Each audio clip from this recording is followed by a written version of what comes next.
Таны мэдэхгүй өмнө сурч байгаагүй. Бүр хизээч сурах боломжгүй хэлүүдээр 7 хоног бүр физик, хим, биологи хичээлүүдийг 6-аас 7 жилийн хугацаанд орох юм бол та тэр хичээлүүдийг сурч чадах уу? Тэгвэл өнөөдөр сонсголын бэрхшээлтэй хүүхдүүдэд дохионы хэлхүү багш нар эдгээр хичээлүүдийг зааж байна. Яаж заах юм бэ? Яаж сурах юм бэ гэж юу? Ингэж. Нийт хэдэн багш хичээл ордог вэ? 18 багш. Хэдэн дохионы хэлтэй? 4. Хичээл дээр зарим багш нар дохионы хэлгүй, бас хэлмэрчгүй амаараа хичээлээ заагаад байдаг нь хичээлээ ойлгохгүй, уйтгартай, нойрмолмор болгодог. Зарим хүүхдүүд цэцэрлэгээс лабораторид хичээллэж, харин зарим хүүхдүүд сонсголын бэрхшээлээс болоод зөвхөн хуваалан бичлэг хийх байдлаар хичээлээ ордог.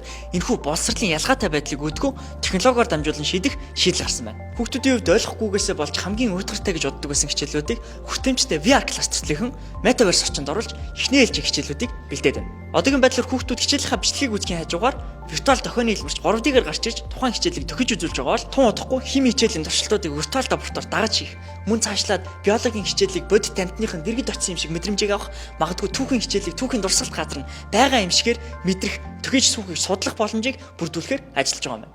Тэд энэхүү өөрчлөлтөө сонсголын бэрхшээлтэй хүүхдүүдийн 29-р сургуулийн физикийн хичээл дээр туршиж үзсэн бөгөөд энэхүү хичээл зоосон зарим хүүхдүүдийн сэтгэлээс хамтдаа танилцгаая. Энийг анх зүүхэд зурагтан дээр гардаг дохионы хэлмэрчийг бодвол илүү бодитоор харуулж хэлмэрчилж байсан нь их зүгээр санагдлаа. Хэрв хэлмэрч авахгүй бол үзэгч уйтгартай ойлгомжгүй болох байсан баха. Теле хичээлийн доор буланд байдаг хэлмэрчийг үзэх нь асуудалтай хэцүү байдаг. Харин энэ төхөөрөмжийг зүүхэд хэлмэрч нь том байгаа нь их зүгээр байна.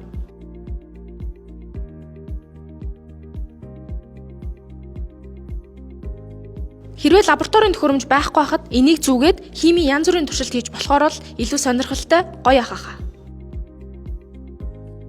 Metaverse орчин дахь боловсрол гэдэг бол зөвхөн сонсголын бэрхшээлтэй хүүхдэд зориулсан зүйл биш бөгөөд дэлхийд даяар 100 сургууль, 1000 сурагчид Metaverse орчин дахь боловсролыг экспириенсэж эхэлсэн байна. Зөвхөн Японд л гэхэд Японы хамгийн том онлайн ахлах сургуульд 6000 орчим сурагч бүхий л хичээлүүдэд VR орчинд авч суралцж байна. Хэрвээ та энэхүү туршлагыг Монголд нэвтрүүлж технологи ашиглан боловсролын хүртээмжтэй байдлыг сайжруулж байгаа VR класс төслийнхнийг дэмжихийг хүсэх юм бол энэхүү бичлэгийг цааш нь түгээгээрэй. Норог спешиализлаа.